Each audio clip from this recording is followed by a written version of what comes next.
Hello and welcome to another Niche to Necessity podcast hosted by myself. My name is Taylor Zork. Today we have a very special guest. We have Ben Roy. He's the CEO and founder of Noves, which is attempting to simplify blockchain data. They have a tool that helps you kind of compile the data on chain and have it in a more readable, kind of more human, have it shed in a nice, more human light, right? So thank you for joining us, Ben. And yeah, could you please introduce yourself and kind of tell me a little bit more about how you got into the space? Sure. Yeah. Thanks. Happy to be here. So I've been hanging around the crypto space since 2012. Actually, I had a friend who was a super early adopter of Bitcoin and was at an event and he gave this talk and was talking about it. And everybody thought he sounded a little bit crazy. I think at the time it was probably like single digit prices for Bitcoin. So it was Wow. extremely early, and but enough of it stuck that I looked into it and got involved, and I kind of been in and out of it over the years through the ups and the downs. It wasn't until really the previous cycle, like DeFi summer, I had sold a web hosting company that I've been running and was kind of looking for something to do, and at the same time, everything just started going kind of nuts, especially in the Ethereum space, which as a software guy was a lot more exciting. I mean, Bitcoin is cool and all, but it was much more exciting when people were actually, building things that did something, that had some kind of functionality to them. And it was just kind of like, once I opened that door, it was like a one-way trip. So Yeah, I had the same kind of aha moment. Like I'd heard about Bitcoin. I thought it was cool, but I didn't really have that kind of big click until I heard about smart contracts, Ethereum and all that stuff. So, very cool. So on that same note, what led you to start Noves and how would you describe the product or the service that you guys offer? yeah, so there's a couple of things that become really obvious as problems when you start in the space. As soon as you get off of exchanges and you start actually transacting on chains, smart contract chains, a few things are like readily apparent, right? One of them is we are all placing a lot of blind trust. You open up MetaMask, you start running transactions, and it asks you to confirm a thing, but you have no idea what it is that you're doing because there's just like a wall of hexadecimal data that you're supposed to somehow make a good decision about. And there's like this hump you have to get over where you just realize you just can't make a good decision there. You just kind of have to trust that what you expect to be done is what you're signing. Mhm. And if you don't get past that, you're not going to make it very far because there's just no way, right? So, but it was obvious, especially coming from a software perspective, that like this is not how we want it to be. We need this to be better. We need to be able to understand what it is that we're doing. And then the second thing, and this, you're intimately familiar with, is if you try to take your data from anything that you were doing and do something useful with that data in the real world, it's a complete non-starter, especially if you rewind, 2.5 years ago when we were first doing this. There's no way. We were talking about some of the trading activities. We were talking to, service providers about them. And they basically said, well, look, if what you want to do is buy some tokens and hold them on an exchange, we've got you covered. We can definitely handle that. But, being off on other chains off of Ethereum, especially not on Ethereum, but like in these other edgy chains, there's no way to get your data. There's no real way to interpret the data, especially at scale. And, I think that my co-founder Juan and I we're both problem solvers. We're both real believers in, the promise of blockchain and the efficiencies and the benefits, transparency that we can get from adoption. And, being in the space is just like necessary for us to solve these problems for ourselves, but for other people. And, that's really the mission for Noves is to deliver better data that makes it easier for people to build other cool things, right? Like everybody's got to build the same basic, boring infrastructural pieces so that they can get to whatever cool thing it is that they actually want to build. We just want to shortcut that and let them build cool things on top of our boring infrastructural stuff, so they can do their thing. Yeah, that's awesome. Yeah, I mean, I like the allure of smart contracts and all that stuff. For me, originally was like thinking about decentralized applications, so like a decentralized version of Spotify or like things like that. And to hear you talk about kind of making that process of looking at the data simpler, so that you can get to the actual core of what we're here for, which is building these apps that kind of are self-sustaining ecosystems where we can give back to the actual creators behind the actual artwork and less towards the infrastructure of it is a really cool kind of way that you're moving towards. Nothing more frustrating than getting data off of Polygon Scan or Etherscan and having to sort through each and every single different tab that has different columns on each tab and kind of get all the data together. So yeah. As technical people, it seems doubly ridiculous because it's like the tech is somehow creating a problem that's worse than it needs to be, right? Like, we're delivering this to you in a software tool. Why don't we just make the software tool give it to you the way that you would want the data, in a way that you work with it? But we're putting up roadblocks that we don't need. Yeah, I totally agree. What do you see as some of the potential trends for the upcoming bull market for how on-chain tools are being designed and adopted? Well, I do see definitely in the second half of this year, and I think kind of building steam, there is definite recognition that we need better tools, we need better data, we need better kind of blockchain adjacent things. Earlier, if you go back a couple of years, it was just like anything that would do the job was good enough, and then people are building other things. And now I think you're seeing a lot more people. Like, if you look at the number of new block explorers that have been released in the second half of this year compared to like the 3 years before that, it's picking up steam, and which I think is great, because just accepting that the one tool that does the thing is good enough, it's not how the rest of the world works. And if we're going to get real progress here, I think we need to continue to push the boundary on things that we just sort of have been accepting are the way that they are. Right. And like querying data on chain isn't the sexiest thing. So like it's hard to prioritize that when you're in a bull market.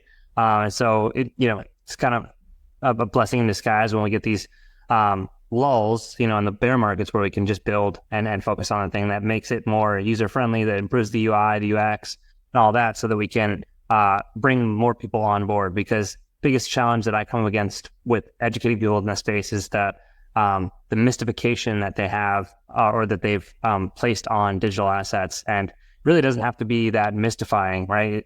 If you kind of bring them back to traditional assets and try to compare the two, you can draw conclusions a lot more easily. And so having data on chain that's readable, easily kind of legible to the layman as well is going to help further adoption in the long run as well. Yeah, definitely.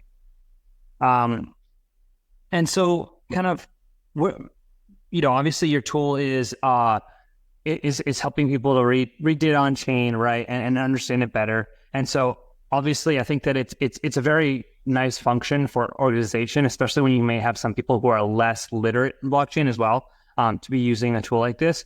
So kind of where overall do you see your tool fitting in the Web3 finance stack within an organization? So some of that, so the answer to that depends a little bit on what the rest of the stack looks like. We sit at the bottom of the stack, right? So ideally, we don't want to have organizations have to go get raw data from the chain, because with that raw data, you have all of the data and information that has meaning completely commingled with all of this low level, like protocol kind of stuff, right? All the Ethereum stuff is mixed in with your meaningful financial data. And when you get the raw data, you have to have like an extraction process to pull the meaning out of that base level data. And that's a real mess, and it's a problem that's very technical and not super financial. You got to get that done before you can get to the financial part of it.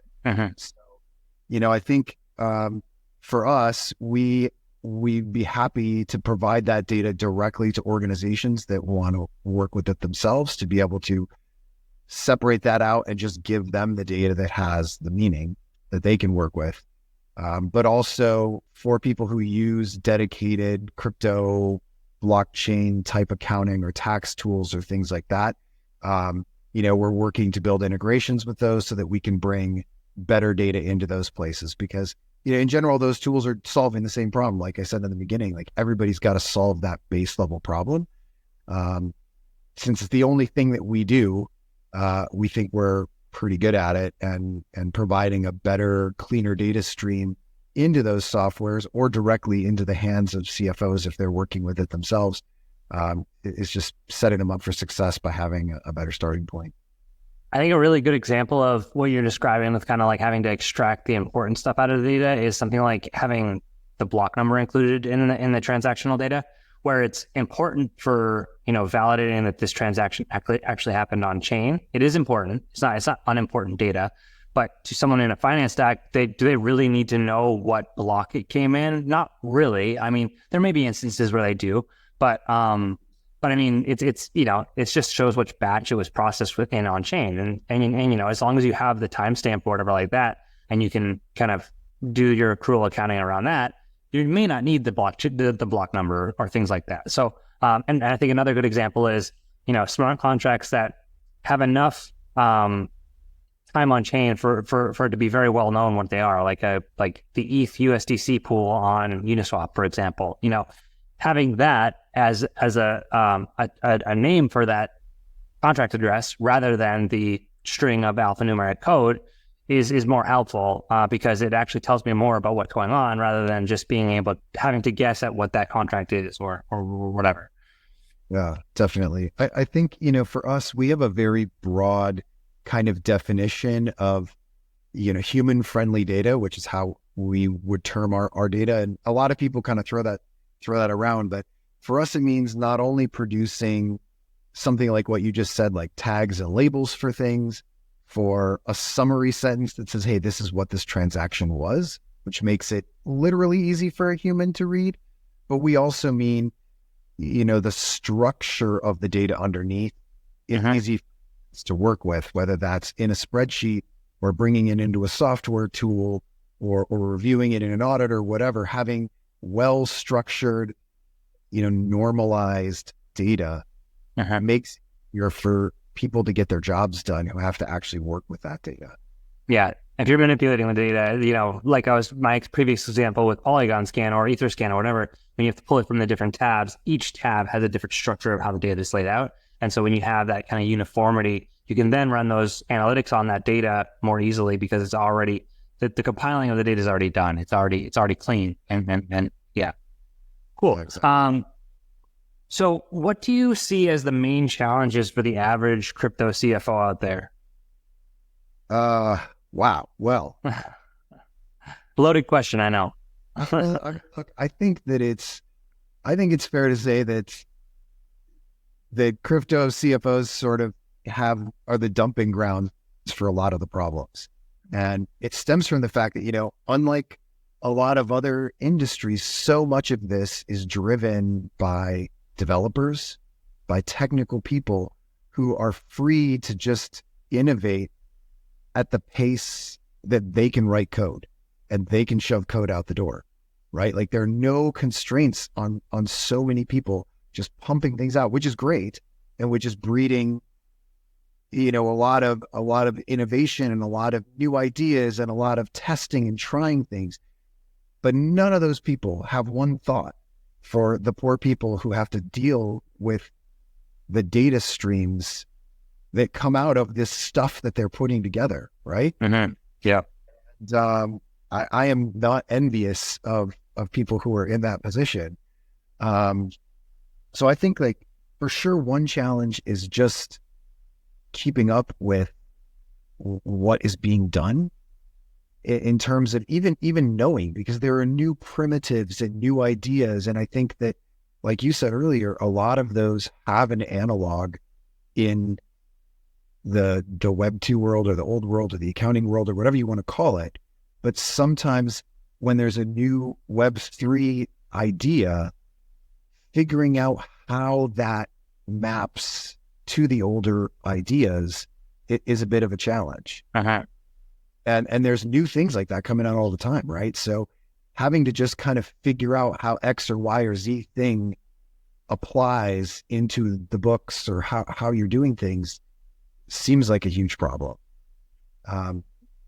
Yeah, I think that, ultimately at the end of the day, these are all ledgers, right? So they're inherently accounting tools, but they're being built by developers who don't always have an accounting background, right? So there's therein lies the major challenge, I think, and the major disconnect that we've seen in the industry thus far, because yeah, like you're saying, these are built by developers and they're going at their own pace. And then we as accounting professionals or people that are looking at the data afterwards have to then figure out how do we apply old antiquated rules to this new stuff that's being developed by people who don't always have an accounting mindset at heart, right? And so, I mean, ultimately it's a ledger so we can see what happened on chain. But I think that, a good example of this is, reflection tokens. So on like Binance Smart Chain, there's a lot of tokens that now automatically every transaction, there's a piece of that gets sent to as a tax and as a, maybe a fee to the team.